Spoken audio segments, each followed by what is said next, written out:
and welcome to Katherine Magazine. We can be found on the web at www.katherine.com. It's my great pleasure to be talking to the legendary Joe Bouchard.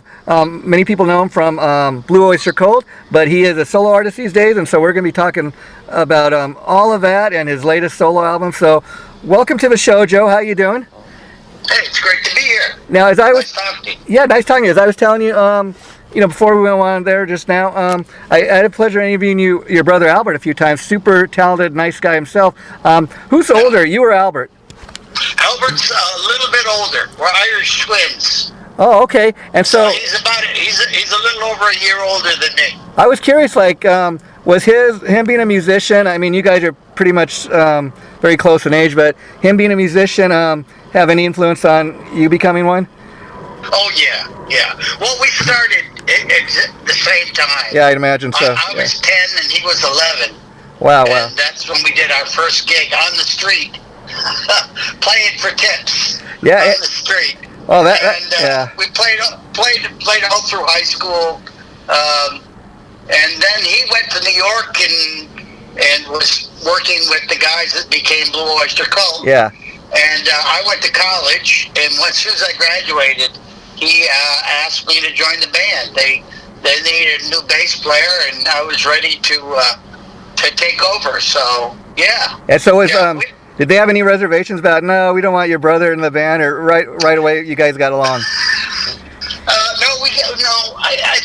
think they knew me pretty well. Because during my college vacations, my college breaks, I would go to the band house on Long Island.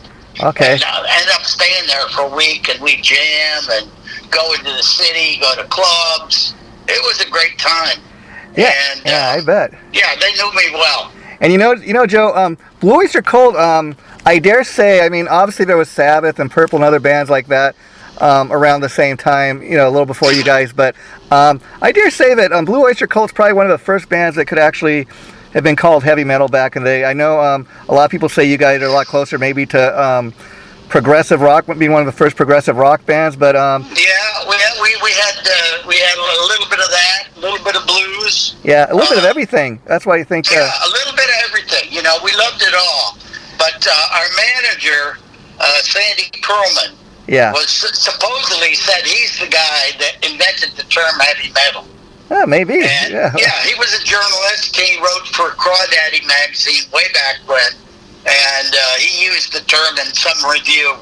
And then, when I joined the band, they wanted to update the sound of the band, and I was ready to get as heavy as he wanted to get. Wow. So, yeah, it was definitely a lot of influence of our manager, who was a big part of making the band what it was. And when you just joined Blue Oyster Cult, after your college days, I bet it was a very exciting time for you. I mean, I bet, like you said, probably like no other band you'd ever heard or even played in previously. Yeah.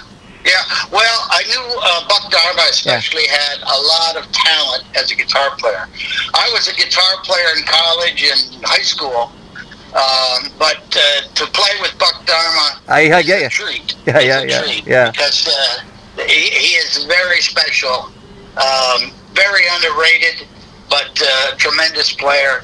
And, but all the guys, Eric, I knew Eric from his college band days. Alan Lanier, I didn't know that well, but he was a big part of what made the band special. Yeah. And, of course, my brother and myself, so...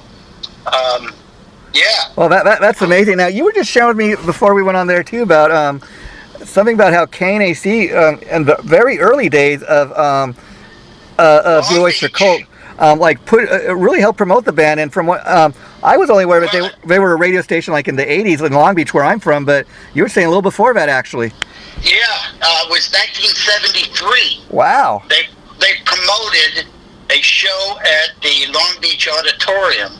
Yeah. And the opening act, we were stunned, was Eric Burden. Eric Burden just started a new band. He had left the Animals, and he'd started a new band. So he was our opening act. Wow. We were saying, wait a minute, Yeah. We're talking about the legendary Eric Burden is now our opening act. Yeah. We must be somebody.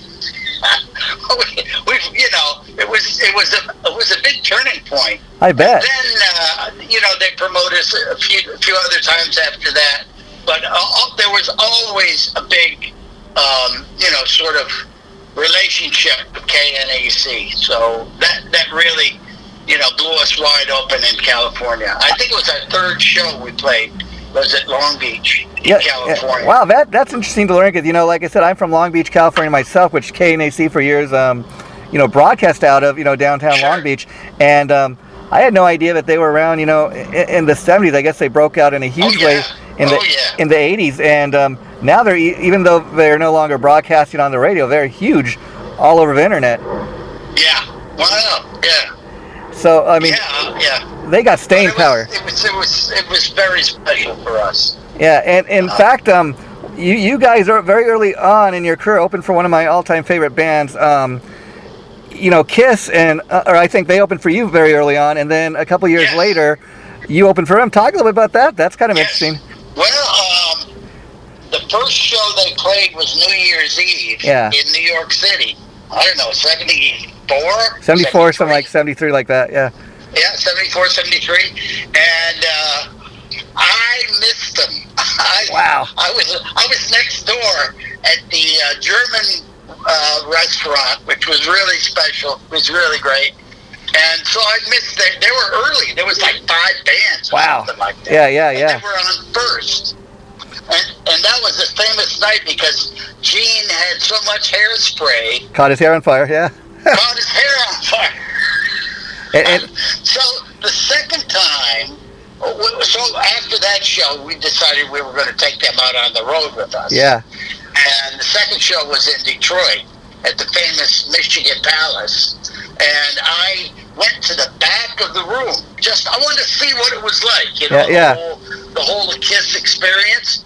They just blew me away. It was they just knocked it out of the park, Yeah. And of course, a year later they did their Kiss Alive and Destroyer. And did all of that stuff, right after that. So we gave them their start. That's amazing. I mean, who would have known? Who would have known that would have been such a historical night? Where he catches his hair on fire, and then and like you said, I mean, it's funny. Anybody knows anything about the story of Kiss? Very early on, everybody loved the songs and the music, but they were telling them, "Hey, do you guys have to really, do you have to really have that makeup on?" I think that's what the fans. I said that to Ace. Wow. I was in the dressing room. Yeah. And he's piling on the makeup. Wow. And I said, Ace, how can you do this night after night? Yeah. He says, I see dollars. Yeah, I guess so. I see dollars. Yeah. And then I also got to give it to you guys, Joe, because there aren't many bands that would, like you said, you gave Kiss their start, very early on. And then, years later, when they've broken out and having huge success of their own, by the time they do the Destroyer album, you guys go out and you agree to open for them. Not a lot of bands would have the ego to do that. So I say, that's cool on your part. We saw dollars. Yeah. Hey. We saw dollars. Yeah. They paid us more than that we were getting other places. Of course. So we did a couple of big stadiums with them and some big shows. It was fun. Again, a very historical tour. People still talk about those tours all these years later. Yeah. So it's something to say you were a part of that, and Agents of Steel, or Agents of Steel rather. That's probably my all-time favorite Blue Oyster Cult album. Talk about when you guys hit with that. I mean, you really. Oh my God. Well, we carried on for almost 5 years. Yeah. Without a hit single. Yeah. And in order to sell a lot of tickets to wherever you were playing, you had to have a hit. Yeah. So 1976 rolled around, and our Agents of Fortune, it's called Agents of Fortune. Yeah, that's album. That's the album. Yeah. With Don't Fear the Reaper on it, and it wasn't a single right away. It took about 6 months, but once it started, it caught on in Utah, and then it was in Chicago, then it was in California. and then the whole country was So that is even part of the story, because the song has had incredible legs, as they say. I mean, even all these years later, when people think of decades now, when people it's been in 75 movies, TV shows, video games. It's an incredible song, I mean, when you think of Blue Oyster Cult, it's that song, Godzilla. I mean, so many others too, Yeah. We're lucky to not only have the sort of prog and the heavy metal audience, but we actually broke through on AM radio. Yeah, it's very different back then. Yeah, wow. 40 radio, which is incredibly lucky for a band that did a lot of weird stuff. And then a lot of weirdness in those albums. Yeah. But people love it these days. Even now. Yeah. They're still like finding things. I get emails like every week. I bet. From fans, they're saying like, I didn't know that this was so good, and then I started looking into the catalog, and oh my God, you guys are amazing. We were just doing our job back then. We didn't really have. We didn't have a plan. We didn't have a business It just happened. plan. Yeah. We wanted to play music and play music on a big scale. Yeah, that was a time when I was growing up, Joe, and that was my era of music. And I think you just can't beat that era of music. I'll tell you why. Because like you're saying, so many bands and musicians, I mean, they get signed to record labels, and they have stuff like American Idol. They have other people write the music for you, or everything is so calculated, whereas back when Blue Oyster Cult, when you were still in the band, you guys you had a hit with the music because it was just that good, Yeah. Well, we had some smart people. I always thought that it was when I joined the band, there was this team of great writers. Yeah. And not everybody in the band wrote, but also our manager and his best friend Richard Meltzer, who wrote the lyrics to "Burning for You," for example. Yeah. Patti Smith wrote lyrics for us. It was a good, smart bunch of people, Yeah, and "Burning for You" is another interesting song because that comes out, I think, late '70s, early '80s, and I remember seeing the video actually for it on MTV, and that, I dare say, is probably the closest thing you guys ever had to a pop tune. But you know what? It worked, and people loved it. Yeah. 1981. "Burning for You," kept us from being a one-hit wonder. Yeah. And in regards to, we didn't want to get saddled with that. Yeah. In regards to "Don't Fear a Reaper," did you guys ever have people thinking you wrote about the devil and protesting the band because of it? Yeah. We had protests at our shows, and people handing out leaflets, saying "repent." Yeah. Repent. And I bet. Look at the devil. Yeah. And I bet another one of my favorite songs is "Godzilla," and I know that's got to be huge in Japan because all those Godzilla monster movies. But is that even what it's about, or is it just kind of? Godzilla is kind of like the early thing that we wanted to do something in science fiction. Oh, okay. And make it a hit, And you did. And what could be better than Godzilla? Yeah. Everybody knows Godzilla. Everybody. I mean, it's interesting because it took them 30 years for them to put the song in a Godzilla movie. But they finally did. Yeah. And there's a version with that guy from Serge Tankian. Okay. That sings Godzilla in the movie. It's all good. Yeah, and you had a lot of people cover your stuff. In fact, I was watching, I forget what it was for, but I was watching an interview with you the other day on YouTube that you did recently, and you were talking about how Metallica covered Astromony, and you said, okay, when they covered that, I knew I could retire, or I knew, I could quit my job. I didn't think I could retire. Quit my job, or I did quit my day job. Yeah, that's what it was. I did quit my day job, and that changed my life. I bet, yeah. Because great job of the song. Yeah. It was fantastic. I love their version of the song. I mean, the hardcore fans, they still love the original. Of course. And did a very good job. Right then, that told me I've got to write some more songs. Yeah, yeah. You know, because I didn't know what I wanted to try some different things after I left Blue Oyster Cult. I was working in a private school for a while. Okay. And then I was working in a publishing company. You know, and that was a lot of fun. And I wrote some books. And, oh, wow. Wow. Yeah, I wrote some educational books, how to play the guitar. It still sells. It still sells. Oh, yeah. And now, when you have somebody like that cover your song, like, you rather them stay true to the original version, or you dig it when they kind of put their own spin on it? Oh, I like their own spin. That's cool. Yeah. You know, it's pretty close. Yeah. Like when James Hetfield starts singing that opening line, yeah. I say, wow, he's imitating Eric. Yeah.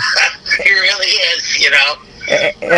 But, you know, and then I hear, like, Lars Ulrich, his drum comes in, his bass drum, and I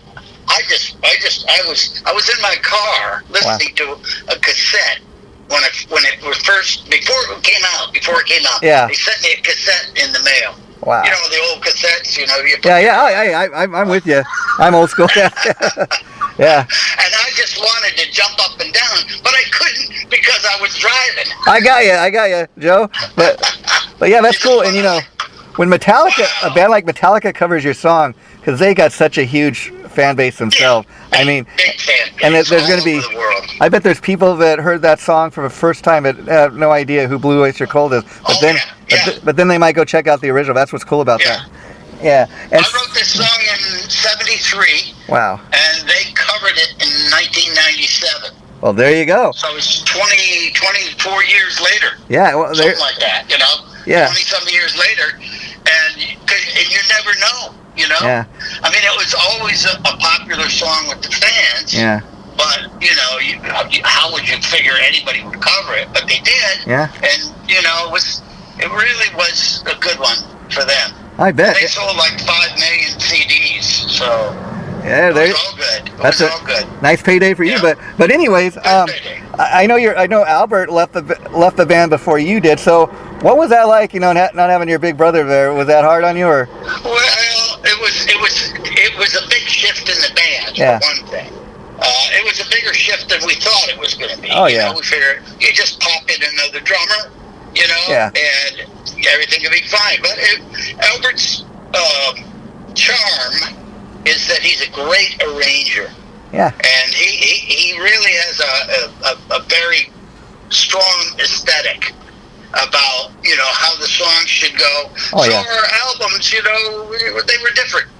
Some people really like them a lot, you know, but the albums were different after Albert left. Well, and there was just no, you know, the personality wasn't there, you know. Yeah, and you know, but the thing is, I don't think a lot of people might think of him just as a drummer, but if you really like check out the writing credits, I mean, he was a huge part of his songwriting. Oh yeah. One of the first songwriting drummers, singing drummers. I mean, you got guys like, you know, Don Henley, Roger Taylor, Peter Criss, but I mean, he was really a big part of that band, and so were you. So, talk about, you know, you stayed with the band a few years, but what ultimately led to you deciding to leave? And well, I just, you know, I was kind of burned out. Yeah. Because we were touring hard still, you know. Yeah. And I'd been in it for 16 years, so I had a very young family at the time. Okay. So I wanted to spend some time with my family. But I just wanted to see what else was out in the world, you know. Yeah. So I worked for a while as a private teacher, because my degree, my college degree was in music education. And then I did publishing company here. Then I was working independently. Wow. But also I got to do a lot of things. I got to play with a lot of different people. Oh, okay. I got to play in the Spencer Davis group. Oh, wow. And I was a keyboard player. Yeah. I was the keyboard player with Spencer Davis for about 3 years. Yeah. So that was a big change. And then I worked with Orleans. I actually went to Iraq and played for the troops in Iraq. Oh, wow. And I was playing with the singer from Kool and the Gang and the singer from Santana. Oh, wow. And it was like a variety show. That's cool, though, when you can, you know, do more than just one thing. You know, for example, like the guy that plays, the bass for Megadeth these days, he also in the past played with John Fogerty. People ask him, "Hey, you're a metal guy. What are you doing playing with John Fogerty?" He said, "You know what? It's a gig, and why not?" Yeah. I was so young when I got in Blue Oyster Cult. I was 22 years old, right out of college, and I wanted to do some different things. So I'm doing solo albums now. Yeah, and we're going to get into that in just a minute, but I wanted to ask you, so what do you consider, because like your brother Albert, you play a lot of instruments. I mean, these days he's playing a lot more than just the drums. He's a guitar player, he's a frontman, he's a singer, writes songs, and I know you play the bass, you play the guitar, you play the keys. So, what do you consider yourself mostly? Like all of that, or do you think of yourself primarily as a bassist? Yeah, all of that. Mostly piano and guitar. Okay. But, I'm playing in Albert's band now where he does the Imaginos. Yeah, in fact, I got the last two of his albums. I play organ mostly in that. That's great. I got the last two of his albums, and on the latest one, I think you play on the track When War Comes. I think you were involved with the writing. Oh, yeah. That's one of my favorites off of that. Yeah, love that song. Yeah. And there's a song that Albert didn't play on with Blue Oyster Cult, so he got the chance to go back and revisit that song, and he's saying, "Wow, this is really, I'm so glad I got to work on this song, after all of these years." So I do all whatever needs to be done. And that's cool. I dig that too. That makes you a well-rounded musician. And on that track, When War Comes, I was reading on the album credits. I think you played the trumpet. That's pretty cool. Yeah. I was a trumpet player in high school. The worst. Yeah. And so, wow. When I retired from my day job, I had some time, and I said, "Well, what if I go back and learn how to play the trumpet correctly?" And so for the last 3 years, I've been practicing and learning all kinds of stuff. I started out saying, "Well, if I could learn these 30 songs." On the trumpet, that would be great. Now I've got about 400 songs. Well, you're great at what you do. And another song on Albert's latest album that I really dig, that I know is another one Blue Oyster Cult did, is OD'd on Life Itself. But I love his arrangement. He just really made it all his own, if you know what I mean. We're playing that now in our Bouchard Brothers show. Yeah, I seen the publicist. So much fun. Yeah, the publicist sent me tour dates for that, and I understand that's in Europe. Any plans to bring that to the U.S.? I hope so. And we're going to Scotland and England this August. And in France, we're doing France. 2 shows in France that were just added. So if things go well, we will definitely be doing more shows. I would love to come to California. That would be great. Part of my new album. No, we're getting my new album is based around the shows we did in California. Oh, cool. Which were, like My Way is the Highway. Yeah, let's talk about that, because I checking out the video for that today, and that's one of my all-time favorite songs. I can't tell you how many TV commercials, movies I've heard that in. So talk about your decision to cover it.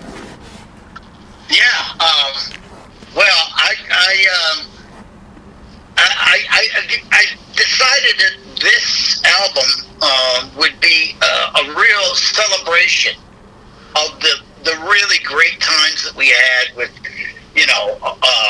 playing in California, playing at the Long Beach Auditorium. Oh, wow. And that that kind of you're always moving. It's, so it has a lot of things that deal with that, and I wanted to make it fun too. Oh, it's a fun little song. Working hard, And vocally, you kill it, Joe. Yeah. Vocally, you kill it on that track. Yeah, well, thanks. Yeah. And so, have you always enjoyed, singing as well as playing the guitar in that? Yeah, and it's a matter of production too. Yeah. One of the great things about Blue Oyster Cult, not only did we have our manager and a lot of great producers, we got to work with Tom Werman. Wow. Who's a great producer, and then we worked with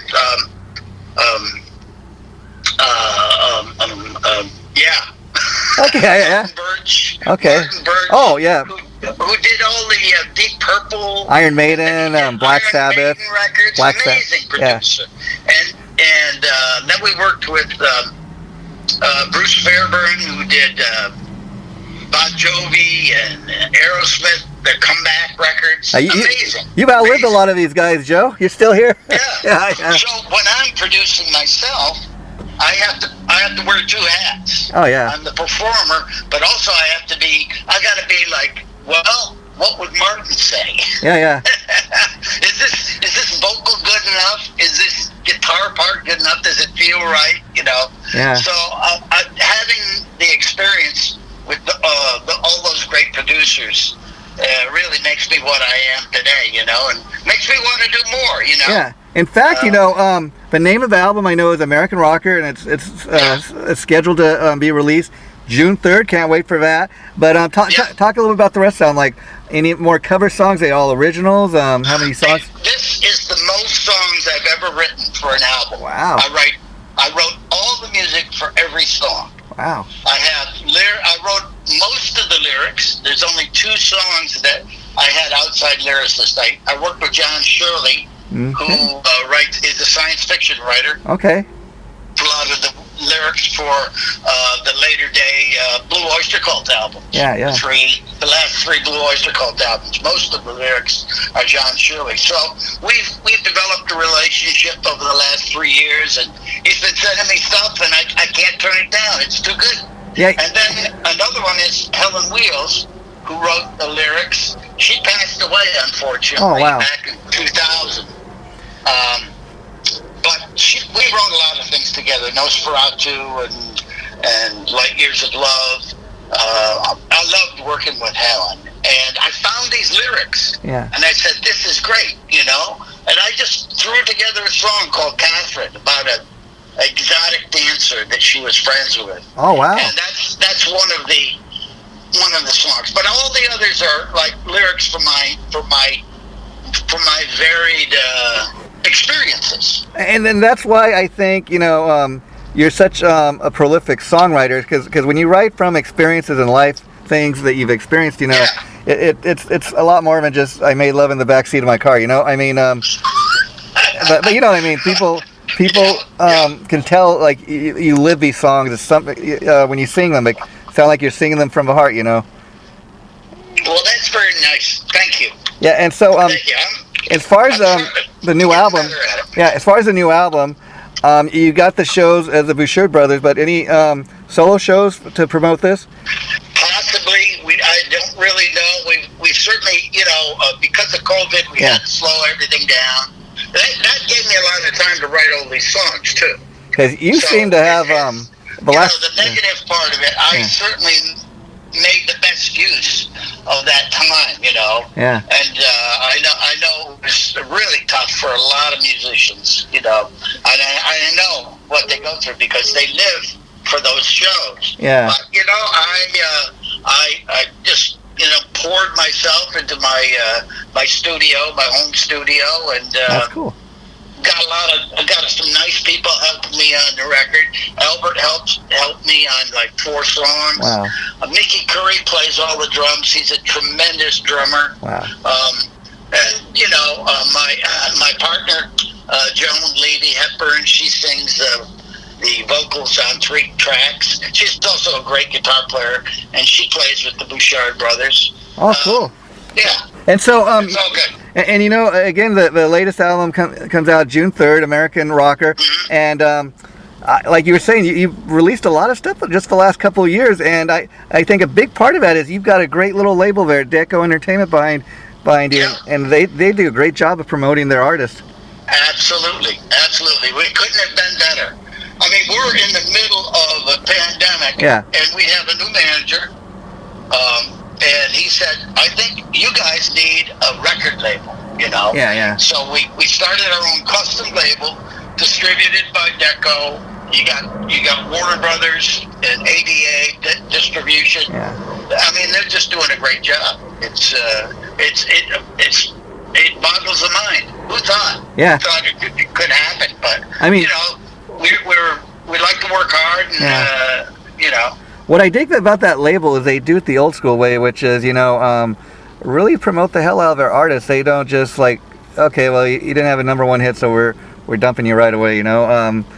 And they really, everything they release is that good that I will at least check it out, you know.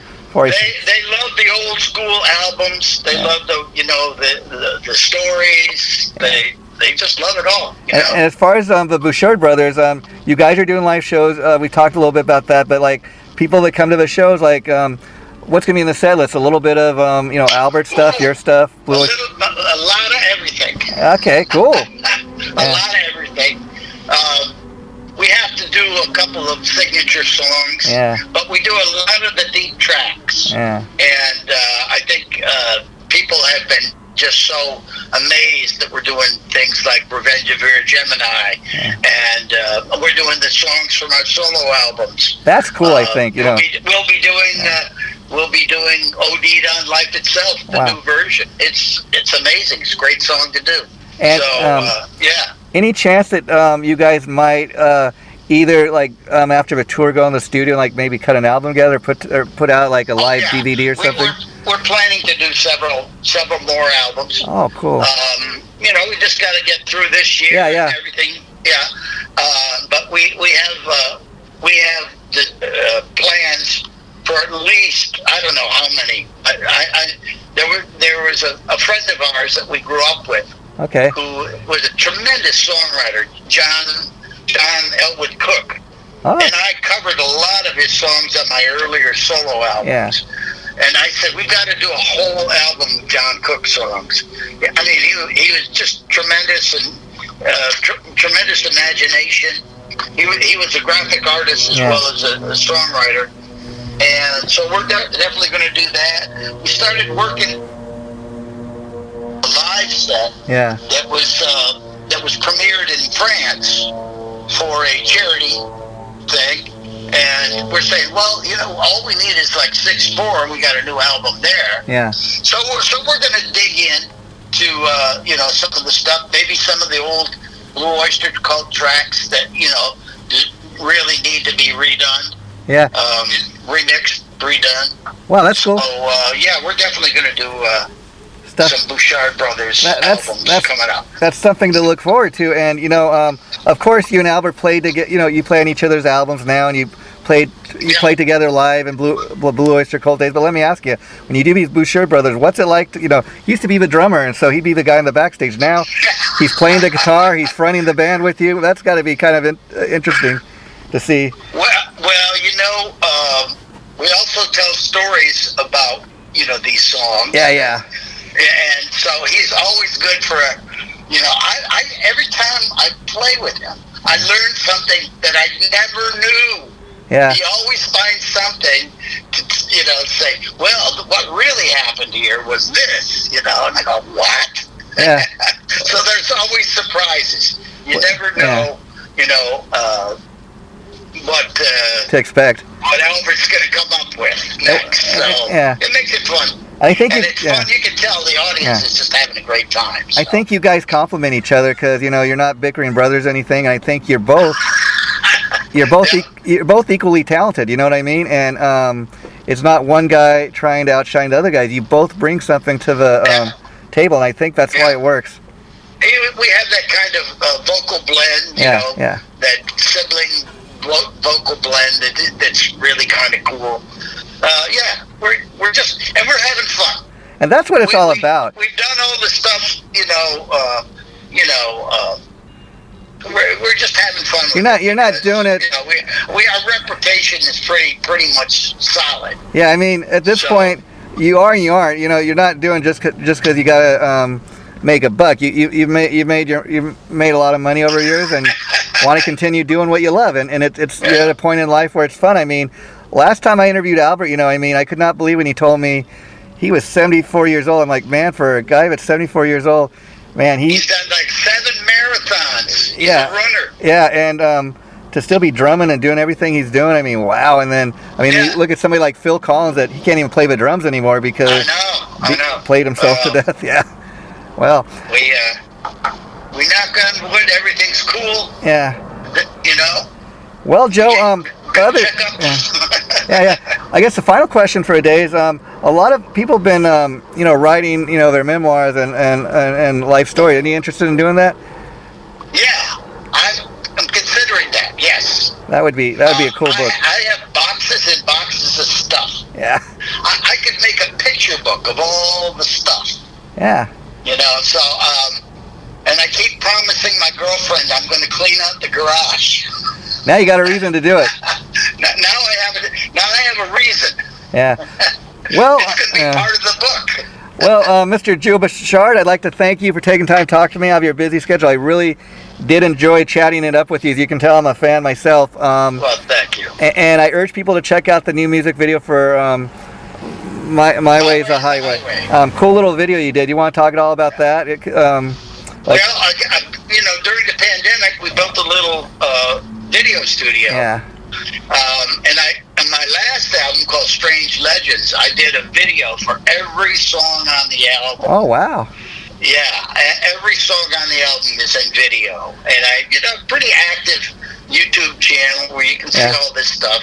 Okay. I don't know if I'm going to do every song. Yeah. Because it was a lot of work. I bet. And, but I've already started. I finished the third one today. It's not even it's not even a matter to me, Joe, about the number. It's more about the quality of a music. And I think the only other band that maybe ever did that was when Metallica released their last studio album a couple of years back. I remember when it was released, they put out a video like for the first 10 hours until they were all out there. Yeah. Oh yeah. Well, Joe, Yeah.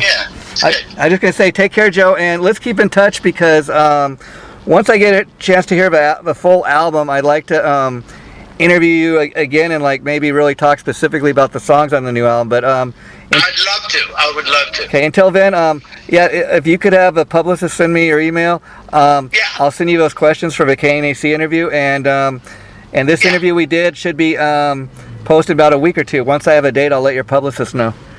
Okay, great. Take care, buddy. Looking forward to it. Bye-bye. Okay, thanks a lot. Anytime. Yeah, bye-bye.